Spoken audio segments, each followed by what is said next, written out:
Straight to the point, sports and entertainment. Back again with another one. A little late this morning. Um, Running kind of behind on a lot of things or whatever, but uh, we still gonna get it popping. Salute to the whole entire Lions Den basketball and boxing community, man. I'm having a morning. Um, not having the best morning, but nevertheless, I'm still above the surface, so that's a blessing. Every day above the surface is a blessing. But go figure, right? Go figure. Two LeBron videos back to back. I'm disappointed in myself. I said I wasn't gonna do it. I said I wasn't gonna talk about LeBron again for quite some time, but I lied. I have to cook on it because this is something that I didn't on yesterday. Yesterday I did cook on LeBron, pretty much saying that it's unfair expectations and stuff. Now I hear that LeBron is saying that he doesn't have anything left to prove. Okay, look, on one stretch of the end, it's okay to feel that way, right? But you're not supposed to broadcast any of that. You know what I'm saying? And as a matter of fact, it ties into what I was saying yesterday in regards to him, his leadership. You're displaying poor leadership when you say stuff like that. Oh, I don't have anything left to prove. Y'all got a lot. Y'all got it, man. Listen, as a team, y'all got a whole hell of a lot to prove. You know why? Because it's simple. Y'all are the Lakers. Every season, you have something to prove. Now, from an individual standpoint, I mean, one might say, okay, yeah, you pretty much have played out the course of your career. We already know what you can and can't do, what you've already accomplished, what you failed to accomplish. What's up, Ted? I mean, what's up, Alex? I said, damn, Lord, have mercy. I said, what's up, Ted? What's up, Alex? But the thing about it is why are you broadcasting it? You're sitting up in here saying it like you're at the top of the mountain, like you just coming off of a championship hangover, like you done won 7 rings. Nah, you still got a lot. You listen, for the organization, from an organization standpoint, from the Lakers organization standpoint, you have a lot to prove. You have a lot to prove. You didn't hear, even though they might have only won one championship. I'm talking about Jerry West and I'm talking about Will Chamberlain. You didn't hear them saying, "Oh, okay, yeah, I don't have anything left to prove." No, they were trying to get more. What up, Chad? You sitting up there and saying you don't have nothing left to prove. Like I said, it ties into what I was saying yesterday about him not really being a leader. This is the thing that you got to understand about LeBron too.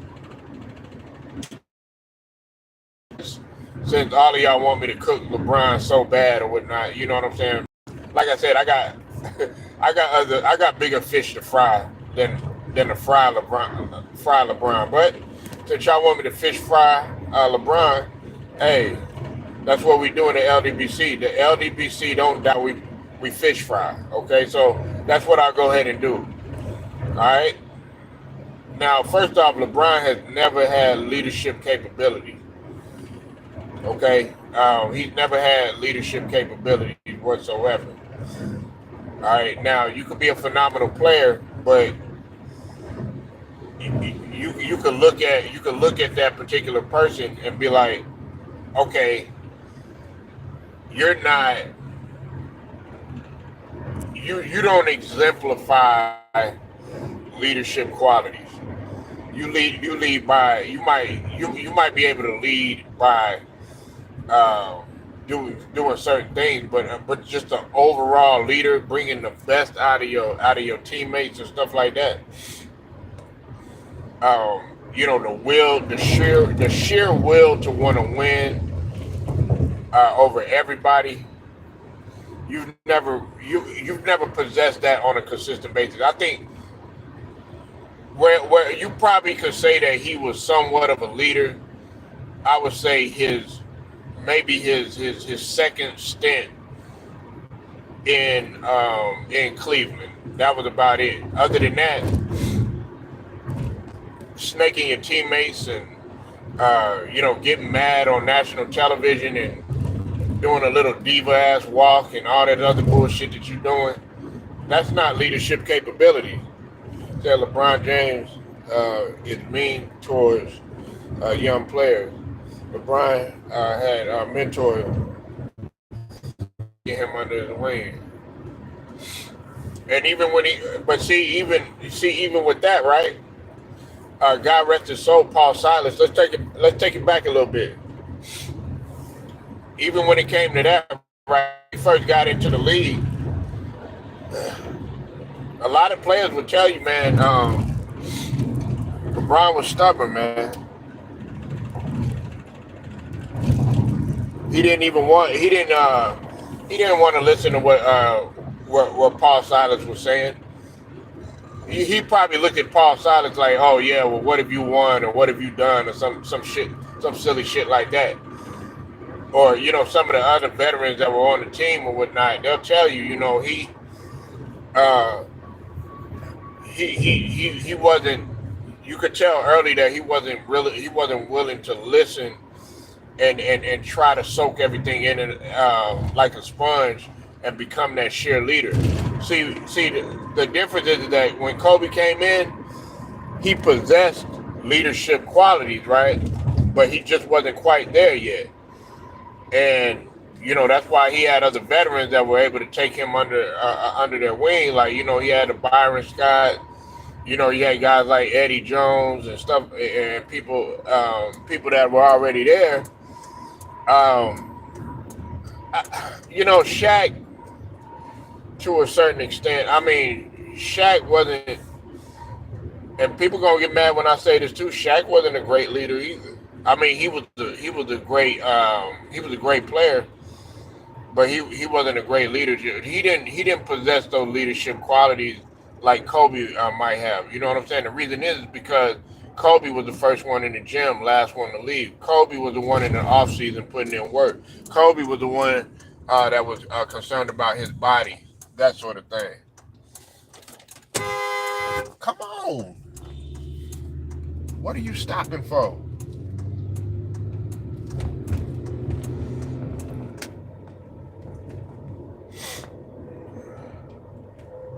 Yeah, yeah, guys like Larry Hughes, Eric Snow, um, who eventually of course they ended up they weren't necessarily Hall of Fame players or none of that, but they went down as really good players, good veterans and stuff. Eric Snow, I respect Eric Snow a lot, man, but you just know. Listen, it doesn't take away from his talent, but like another example of that too is when LeBron went to Miami that first season. LeBron didn't know what the hell he was doing in terms of having to read defenses on a high level and knowing what to do, knowing what's being placed in front of him. But really, I'm talking more so on the defensive end. You know who was helping him out? It was Shane Battier. It was Shane Battier that had to help him understand, okay, this is what they're doing and stuff. That's why you got to credit a guy like Shane Battier. You got to credit a guy like Juwan Howard, guys like that that were on the bench because he wasn't listening to Eric Spoelstra like that. That's not leadership. He couldn't even stand Eric Spoelstra, and definitely didn't like what Pat Riley brought to the table. That's why he was ready to get the hell up out of there because he wanted to take control of that entire franchise or whatnot. But it didn't happen. Now you see that that's what's going on, unfortunately, with the Lakers, even though that the Lakers are a family business.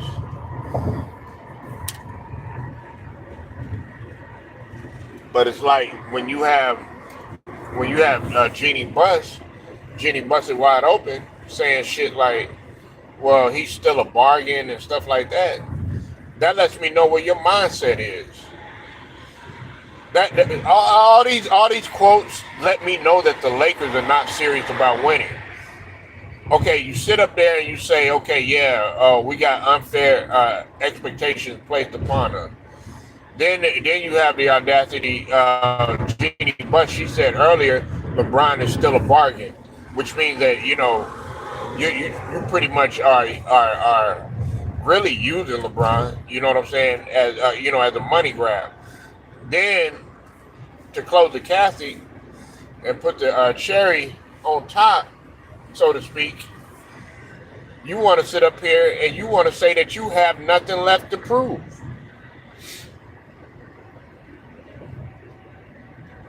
Hell yeah, headlines over banners. That's what she wants. She wants to remain relevant. You need to do what Kobe and Shaq were able to do. They were relevant, but at the same time, their mindset was to win championships. They wanted to win so bad. Now, I'm not going to sit up here and say that Shaq didn't want to win.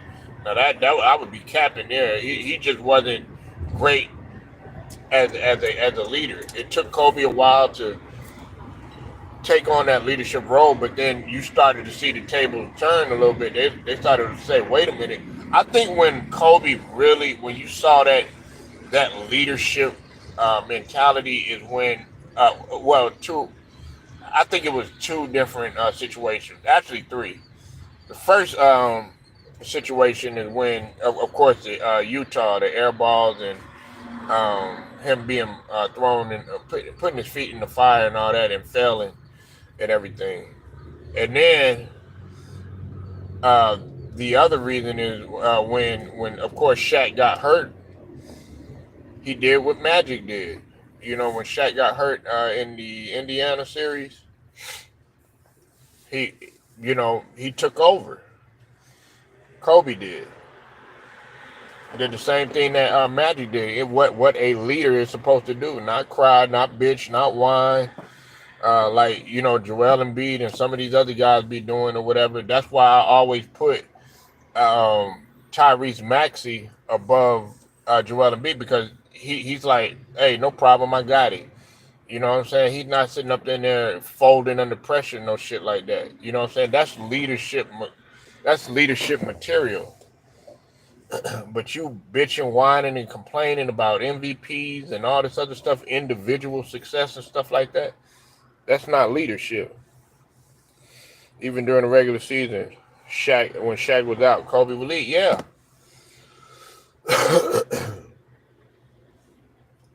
Yeah. So, LeBron sitting up in here talking all this nonsense, saying that you don't have nothing to prove. All these fans are listening. All these fans are listening to you.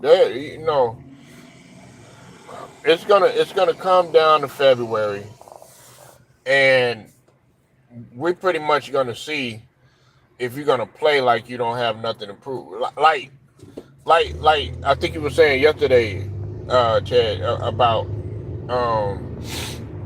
LeBron already checking out, throwing in the towel, so to speak. That's pretty much what you've done. If you might as well just go ahead and call it quit. You might as well just go ahead and do your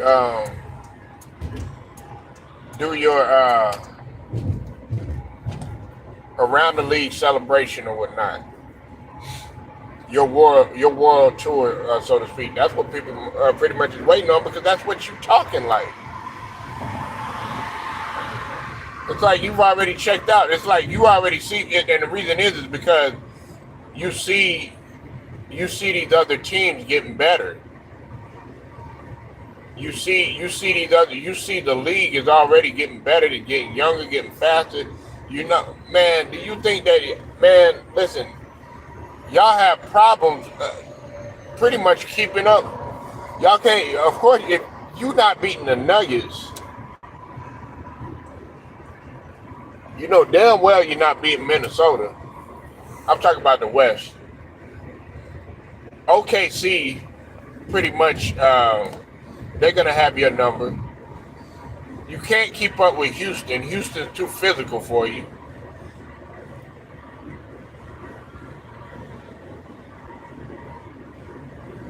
I mean, Ja still has something to prove. He could care less if you're LeBron or not. When we talk about Memphis,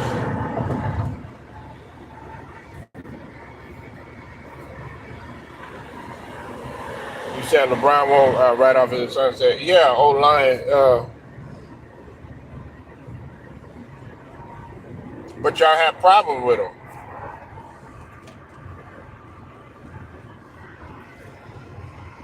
The Rockets beat y'all. The Rockets beat y'all last season though.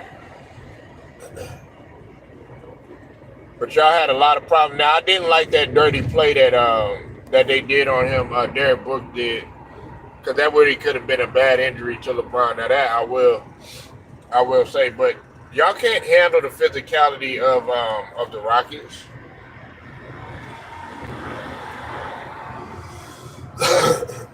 Well, we don't know. Maybe so. Y'all might have a chance. Y'all been the Grizzlies are already starting off kind of bad because Jaren Jackson Jr. is hurt.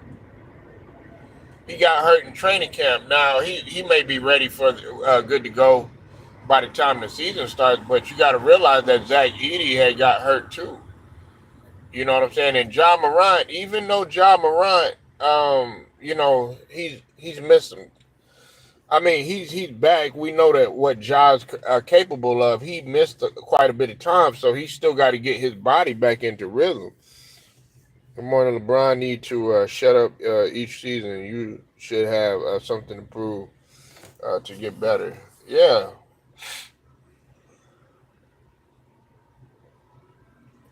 I agree with you. You know, you're doing the same thing every single, and a lot of these guys are following what you do. They're pretty much being followers of what you do. Like the Ben Simmons, he'll talk a good game. Next thing you know, he won't play like a Joel Embiid. If we're gonna give listen, and this is what I'm starting to say too, and I should have been saying this a long time ago. If we're gonna give Ben Simmons the smoke, hell, we got to give Joel Embiid, guys like Joel Embiid, the smoke too. Because he pretty much doing the same thing. He'll talk a good game and all this other nonsense, and then fails to get it done or fails to stay healthy. Same thing with James Harden. It's like you already know what to expect. But see, you look at the conversation like with Larry Bird. When you look at the conversation with Magic Johnson, when you look at the conversation with MJ, when you look at the conversation even to a lesser degree with the Karl Malone, stuff like that, man, these guys were ready to go. You know what I'm saying? Minimal questions, short answers, but their play did the talking.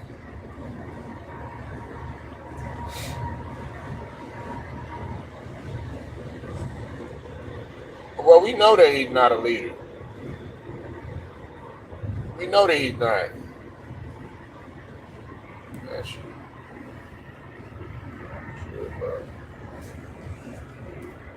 This is back from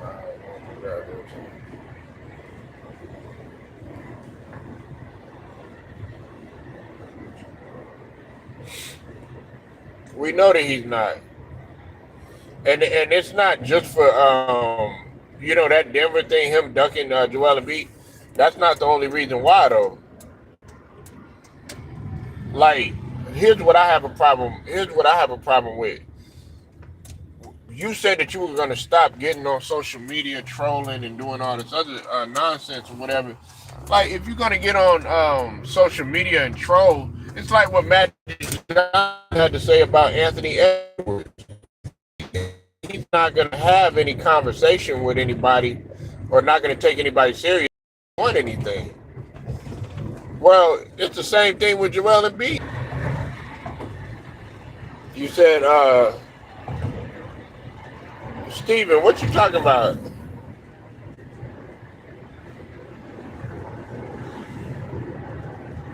Oh, you saying it in the sense of, okay, yeah, I understand what you're saying. You're saying it like, it's like his mindset is already in retirement. That's what you're saying.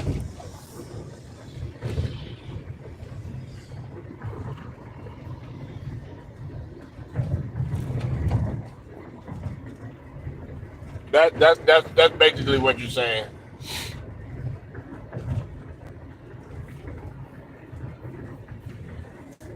But yeah, you still have. I'm not. Listen, and that's the thing. All this LeBron, yeah, he needs to be on the same level as MJ or the same level as Kobe. All this other stuff. Um, Listen, we know LeBron is not gonna be that player. You said let the young player shine. Well, that's what we've been saying. Like, listen, it's okay to be a veteran. It's okay to be, 40 years old in the league. Hell, 42, 43, whatever. If you feel like, but you need to step aside. You're it's not your job to be the main guy anymore. You're talking about you can't say on one end you can't talk on both sides of the coin. You can't be like on one end of the coin. You can't be like, oh yeah, well, uh, there's unfair expectations. But then, just like a while back, you sitting up there saying, oh well, I got a lot of gas in the tank. Well, which one is it? Are you checking in? You checking out? Bronny going to play major minutes over better players like Max Christian. Hey, listen, I don't. I'm gonna be real with you. I don't have no problem with that because if they feel like this is the way to go, hey, have at it. You know why? Because it's gonna make. Um, Listen, I'm not gonna get mad at Bronny about this situation. There's a lot of people that are mad at Bronny and stuff like that. I'm not mad at Bronny. I'm not mad at Bronny at all. What I'm gonna say is, okay, you're here now, right? No, I don't have a problem with it, but listen, let me explain why. It's not his fault. It's not his fault. This is what his father wanted him to do. Okay, if you end up failing, that's gonna be everybody gonna be looking in the direction of LeBron. Watch when he has terrible games and stuff like that. Watch they're gonna go at not only Bronny, but they're gonna definitely go at LeBron, especially the Lakers fans. Like you're sitting up here. The reason why I don't have no problem with Bronny, um, he's doing what he's actually doing what is supposed to be done. For the most part.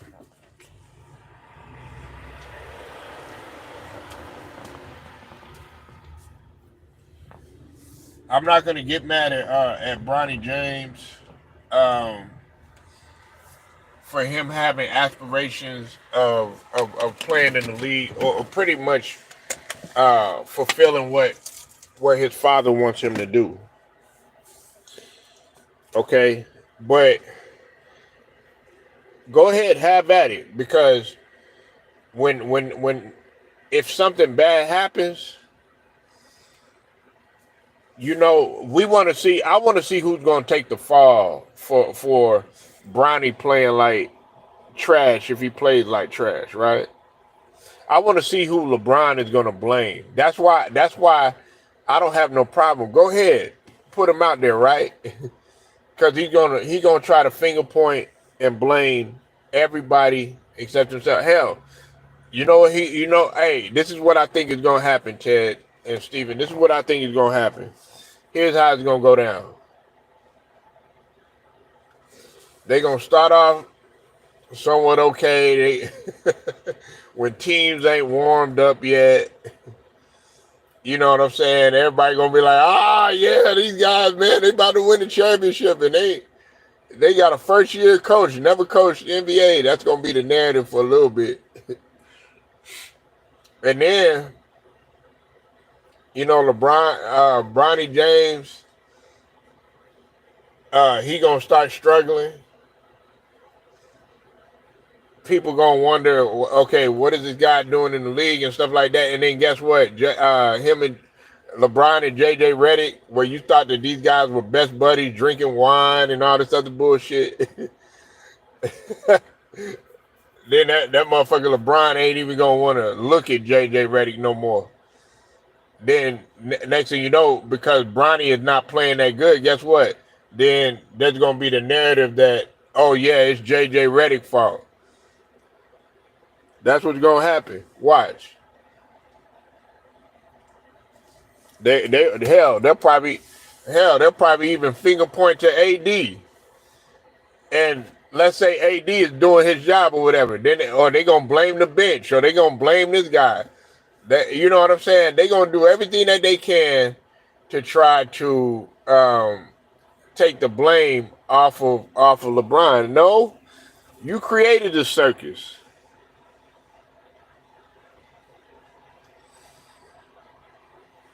Well, we know that's gonna happen, man. JJ Redick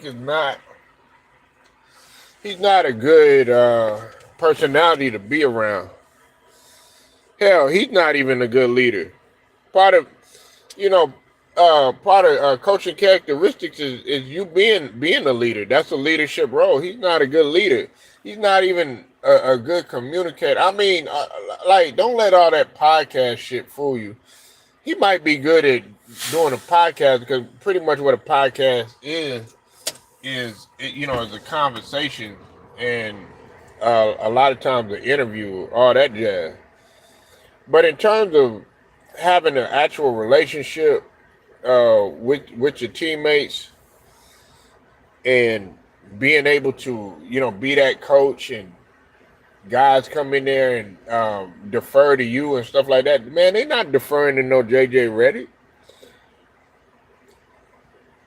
They're not going to defer to him. Thank y'all for hitting the light just coming in here. Appreciate it. They're not going to defer to him.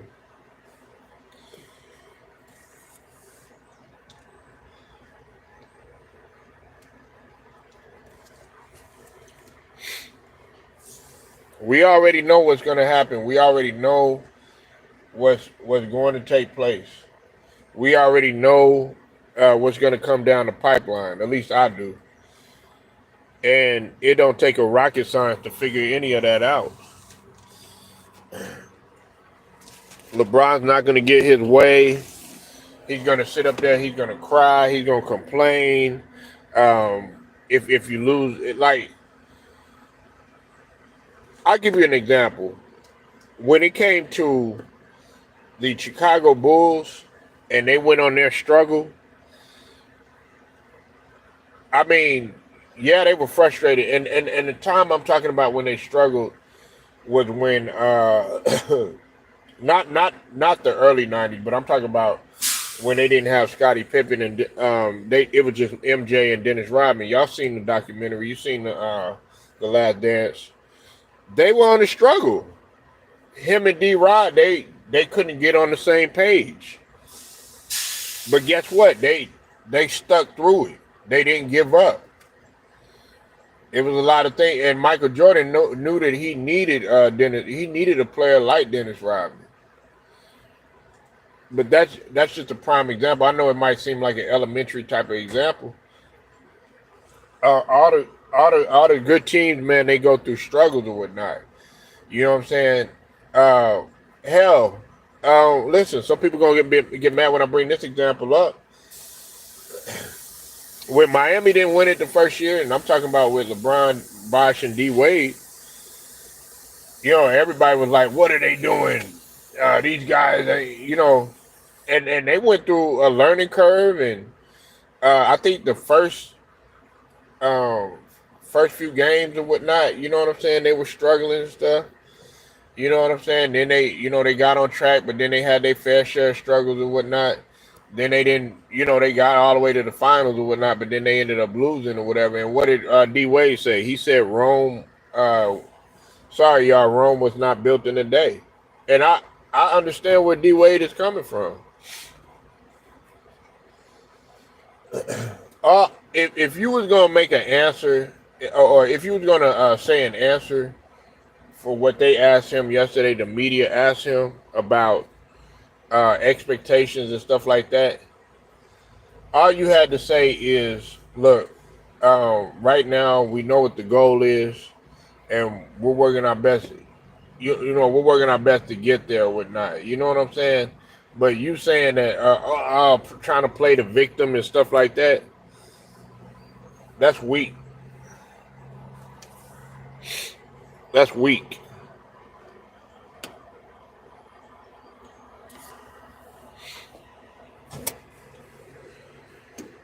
That's weak as hell.